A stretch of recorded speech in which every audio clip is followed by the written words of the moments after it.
We just drafted Kingsley. He goes by JJ from South Carolina. Lucky to get him where we got him. Thick, good athlete.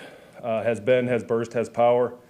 Obviously played good competition in South Carolina, so good player for us as an edge. Any questions? What do you make of the 40 time? How does that? He's more of a line of scrimmage player, more of an edge setter. So, he battled a little bit of a lower leg injury, and his weight fluctuated a little bit. So, I don't know if he got bad advice or different advice to put some weight on, but no issues with that. He'll be ready to go. What did you clock him at? I don't have that off the top of my head, but it was not a factor in probably where he went. The pressure percentage was really high for him. How was he getting home? He's a guy that still needs to work on what he does on how he gets here, but like I said, he can bend it. He's powerful. He's got a thick lower body. They did a good job of kind of singling him up, but just really a power guy that can straight arm guys.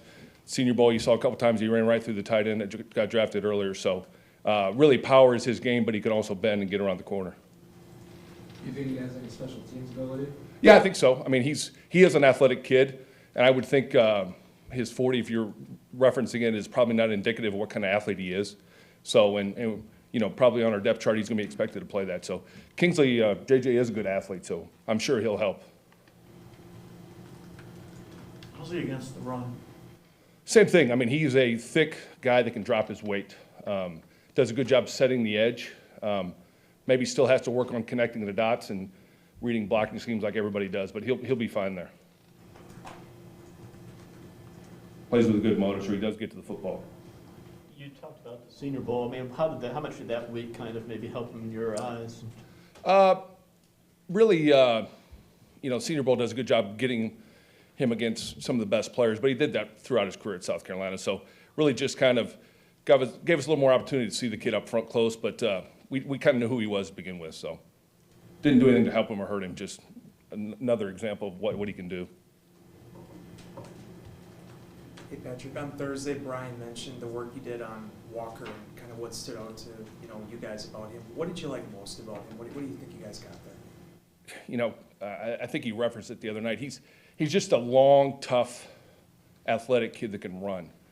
I remember watching him last summer even, and we haven't had a guy like Devondre, the tall kid that can kind of has some range and kind of covers things up just by being long. And I saw that in Quay last summer, and he's just a guy that plays the right way. He's a tough kid, does his business, handles it, can pressure, can come off the edge, can cover guys. So really just a long, good athlete that maybe we haven't had until Devondre got here.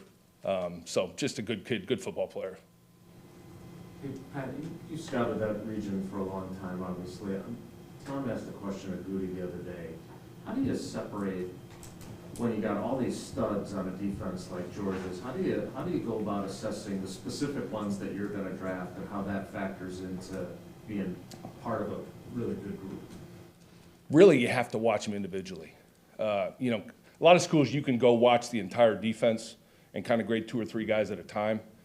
But a place like Georgia and a few of these other places where they've got legit guys at every position, you have to break down and watch what they do specifically and kind of take the rest of the group out of it. So, and Coach Smart and those guys do a great job of practicing during the week. So you see them at practice too. I mean, they're going full speed, they're going live. So really more than anything, it's just you see the length, you see the traits, you see how they practice, but you really have to break them down individually. You have to appreciate that they've got 4 or 5 monsters in front of them, keeping them clean, but you have to see them taking on blocks and getting off and reading and scraping. So, like I said, just grade them individually and see what they can do.